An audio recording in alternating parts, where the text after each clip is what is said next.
Iran does not seek war. Iran does not seek escalation, but Iran will not surrender its sovereignty. As long as aggression continues, Iran will defend itself decisively and without hesitation. What was the rationale behind attacking other countries, including Iraq, the UAE, Qatar, and some other countries, Iraqi Kurdistan as well? As I mentioned, we are not attacking the interests of our neighboring countries. We are defending ourselves. We are targeting the facilities and the bases and the assets of the United States in this country, in those countries which is out of the control of the host countries. Thank you.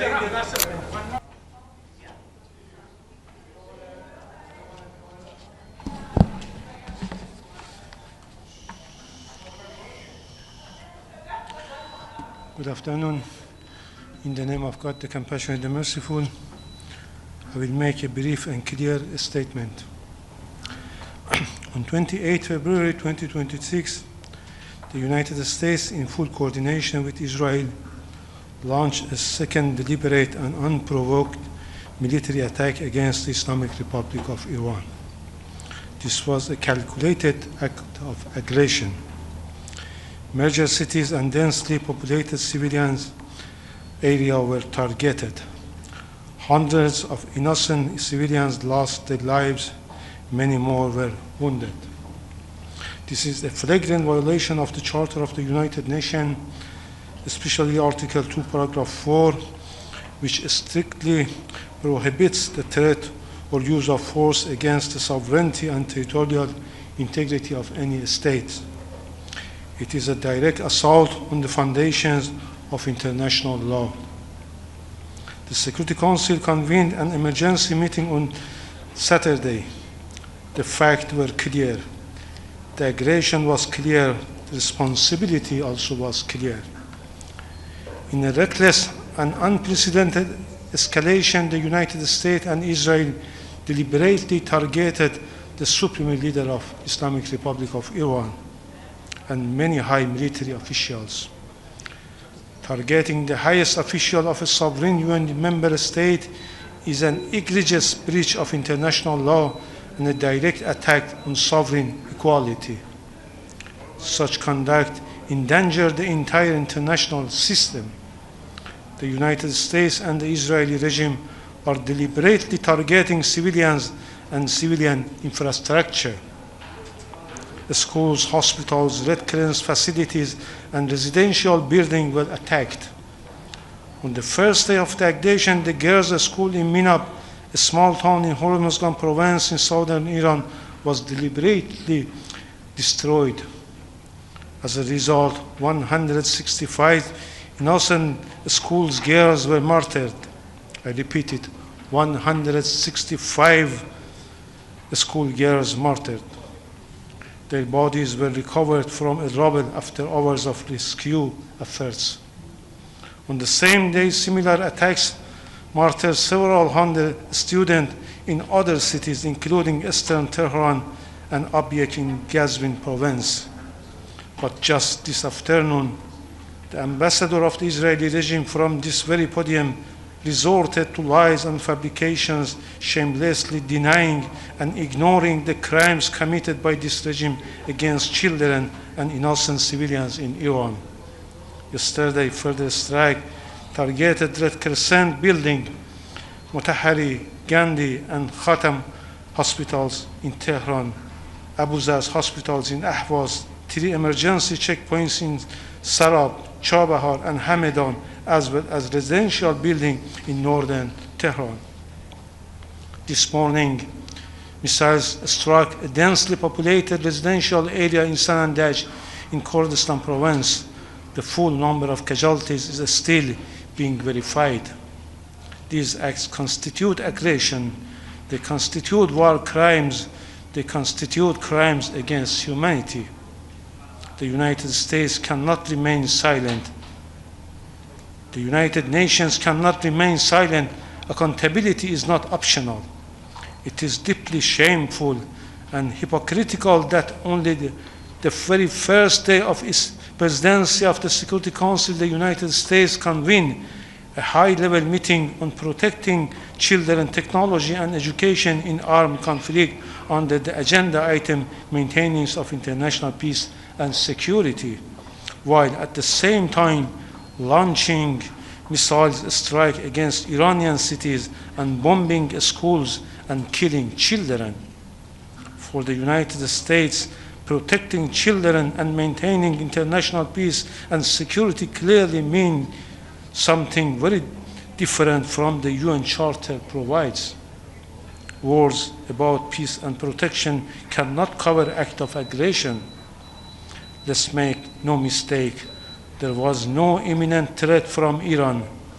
Our nuclear program is exclusively peaceful. We were engaged in serious diplomatic negotiations. For the second time, the United States chose force over diplomacy and violated the Charter. There are no legal grounds that justify this attack. The so-called preemptive attack has no basis in international law. The prohibition on the use of force is absolute, except in self-defense against an armed attack. Iran is exercising its inherent right to self-defense under Article 51 of the Charter. Our response is lawful, necessary, and proportionate. We target only the military objectives of the hostile forces. We don't target civilians. We don't target the interests of neighboring states. Under international law, every state has a duty not to allow its territory to be used for act of aggression against another state. Member states must exercise due diligence to prevent their territory from being used by foreign forces to attack other countries. Iran does not seek war. Iran does not seek escalation, but Iran will not surrender its sovereignty. The issue before the international community is clear. Can a powerful state attack another sovereign member of the United Nations with impunity? If the answer is yes, then the Charter is meaningless. If the answer is no, then this aggression must be condemned and stopped. Double standard will destroy the credibility of this Council. Silence will embolden further lawlessness.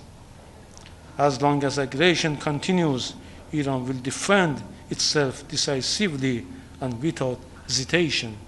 The Security Council must act firmly, clearly, and without ambiguity. I thank you for your kind attention. What was the rationale behind attacking other countries, including Iraq, the UAE, Qatar, and some other countries, Iraqi Kurdistan as well? As I mentioned, we are not attacking the interests of our neighboring countries. We are defending ourselves. We are targeting the facilities and the bases and the assets of the United States in this country, in those countries which is out of the control of the host countries. How do you explain the lesson? One more question.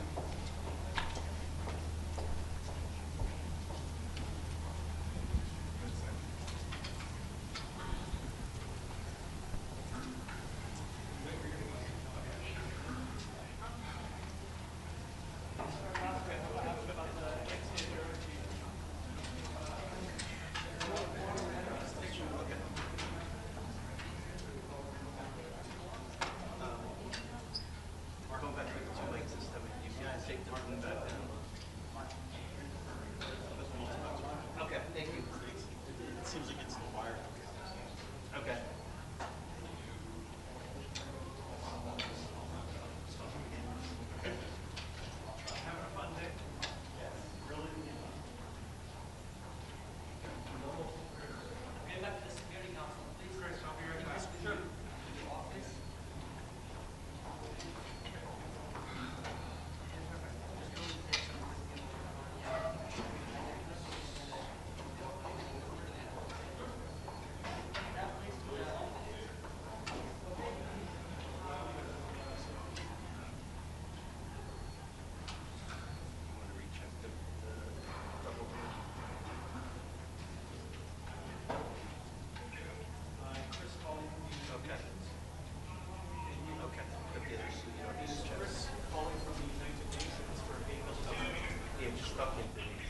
1, 2, 3, 1, 2, 3. for his statement. Do And you I want to give- watch more videos like this one?